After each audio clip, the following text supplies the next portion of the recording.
Welcome to the Living the Dream podcast with Curveball. If you believe, you can achieve.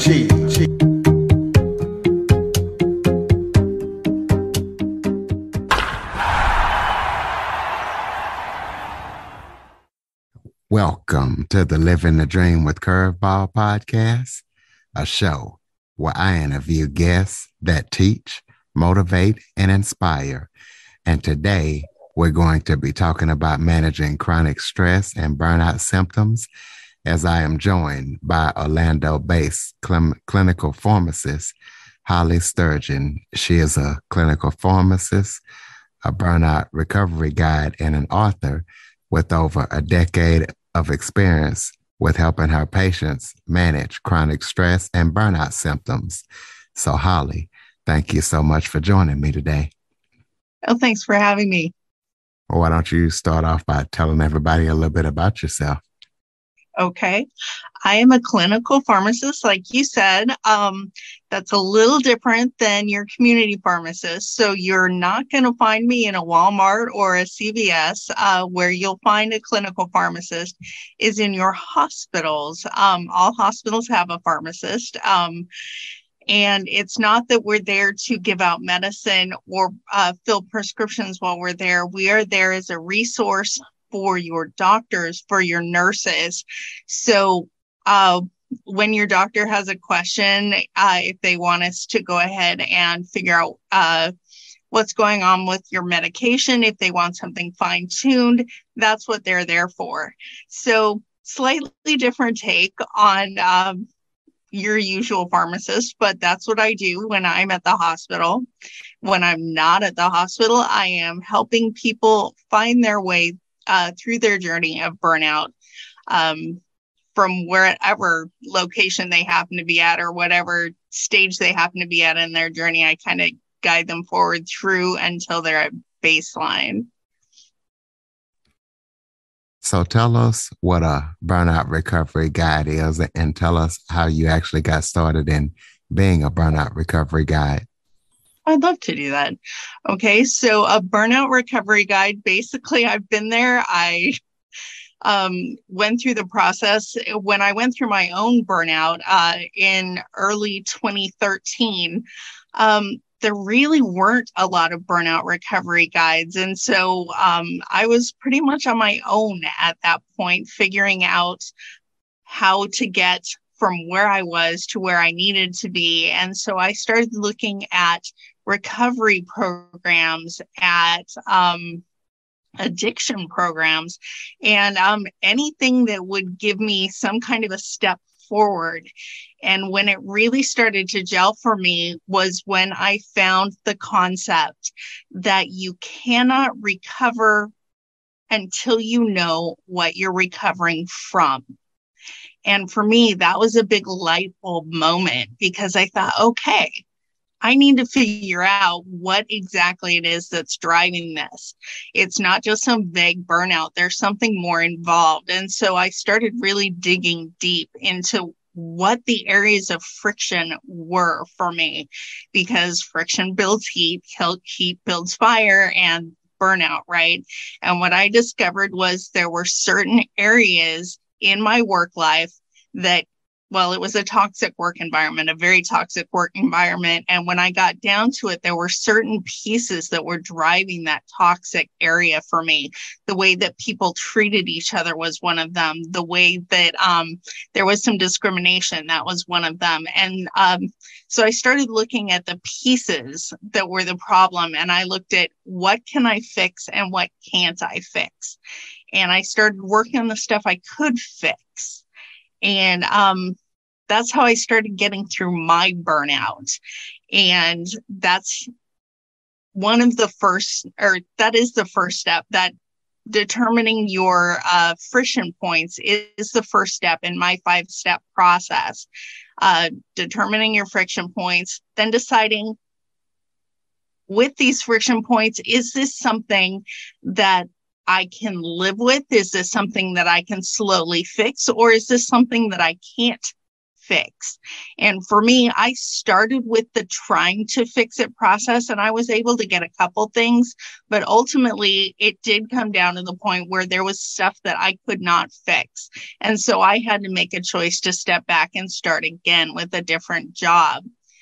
Now, when I did that, it let me know what the problem spots were that I needed to look for the next time around. So when I was being interviewed and when I was interviewing new employers, I was able to say, okay, what about this area? Is this an area where I'm going to be successful? One of my friction areas was there was no room for growth. So my next job coming forward, one of the questions I asked in my interviews was, is there room for growth? And so I was able to put preventative measures in place going forward. So that became my step 3 that I teach people. Make your choices, set your support things in place. So if you're leaving, make sure that you're setting your support system in place for the next job. If you're not leaving and you know where your friction points are, start working on them. Make a plan. That's step 4. Start working your plan. And then eventually you go back and you take a look at, hey, how did my plan work? Does it need revision? Does it not need revision? So there's your 5 steps. You learn what it is that your friction points are. You choose whether with those friction points, you're going to stay with the job that you're currently have, or if you're going to move on to something else. Once you've made that choice, you make your goals, you work your goals. That's number 4. And then you revise or you move on to the next goal. That's step 5. And that's the 5-step process that I use to walk my patients through their burnouts. And I actually started working with people with their burnout during 2022, when all of my coworkers, my hospital coworkers, and I were basically living at the hospitals because we didn't want to bring COVID home with us. And well, we had enough patients coming in constantly that even if we had gone home, we would have gotten called back in. So we were, as a group, just really managing our burnout and our stress to the best of our abilities. And I had a coworker come to me in the pharmacy and say, hey, Hollie, I need something for sleep. I'm not really sleeping. And I need it to be something that isn't going to leave me so groggy that I'm unable to wake up and help somebody if we have an emergency come in the emergency room. So we started talking. All pharmacists ask questions. It's just what we do. Why aren't you sleeping? What medications are you taking? Do you have any disease states that you might have? And the more we started talking, the more it came out that the reason he wasn't sleeping was, of course, that he was burned out. And that really is one of the main symptoms of burnout, is this bone-weary exhaustion that you cannot get enough sleep. So we started talking about what was going on with him. And just like I did, we went through his friction points. And we also looked at what was supporting him, what was working. So we looked at what was working. That became supportive measures. What wasn't working, and we kind of drilled down to find what those things that weren't working are.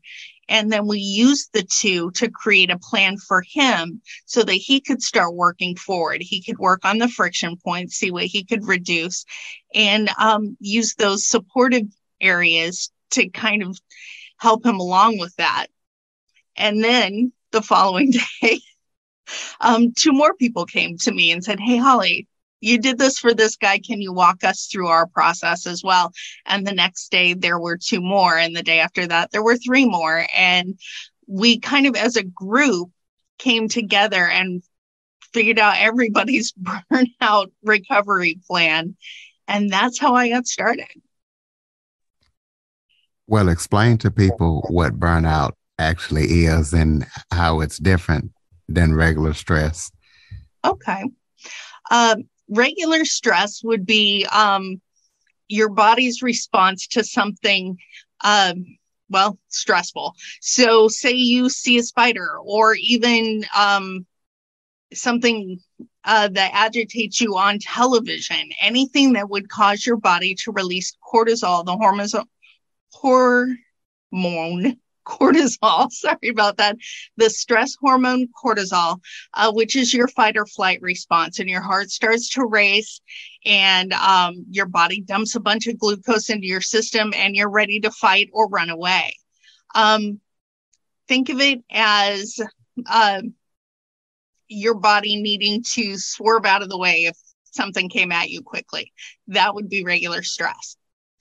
Now, burnout, on the other hand, is chronic stress. And so it's constant, ongoing stress. Think of it as if you took your car and you put it up on blocks and you ran your engine constantly on high rev for months at a time. And that kind of wear and tear that you would get on your car is the same kind of wear and tear that you get on your body, because it never reduces the level of cortisol in your system. It just maintains. And at some point, when you move from burnout to clinical burnout, you've put so much wear and tear on your system that you're actually starting to do damage to your organs and to your brain chemistry. And we start to see things like, well, a lot of times we start by seeing it as GI. We'll see, stomach problems. People get a lot of stomach acid, and we see I'm not sleeping well. And then we start seeing heart disease, and we start seeing diabetes. And then from the mental perspective, we start seeing things like depression and PTSD symptoms. And it's all that chemical, that constant level of cortisol chemical that's causing that. So are there different stages of burnout? Because you talked about the 5 steps to deal with burnout, but are there different stages? And if they are, can you describe them? There are different stages. There's the pre-burnout stage where you're stressed, but you're reducing that cortisol level again so that it's not constant. So maybe you had a super stressful day, but you were able to release it in the evening. That would be pre-burnout. There is the preclinical burnout where, yes, it's constant stress, but it hasn't gotten so bad that it's starting to actually damage body systems yet. So you're still managing it. And then there's clinical burnout where you are starting to see some damage and we're starting to see some disease states develop. Well, for those who might feel like they're burnout and they want to determine if they are burnout, give people some tips and tell them how they can know whether they're getting to that point or if they're actually burnout. Okay, one of the biggest red flags is your exhaustion level. Are you sleepy? Are you exhausted? Or are you so bone weary that you cannot move through the day without feeling like you're dragging yourself through? Where is your exhaustion level? That is one of the 3 key dimensions of classic burnout. Where we see another key dimension is, how are you feeling about your effectiveness, your ability to accomplish tasks? If you still feel like you're pretty effective at doing your job, if you're able to feel a sense of power and empowerment, then you're probably not burned out, but you're headed that way.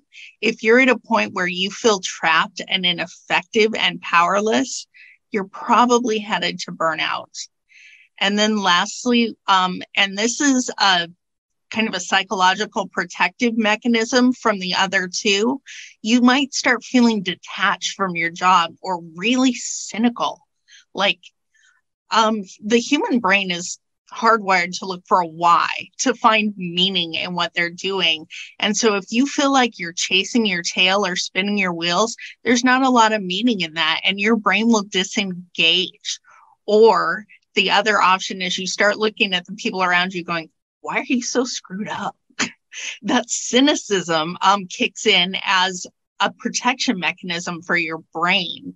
And so those are the 3 big key dimensions to burnout, that if you're experiencing particularly all 3 of those, you're burned out. You're not even in the pre-burnout stages anymore.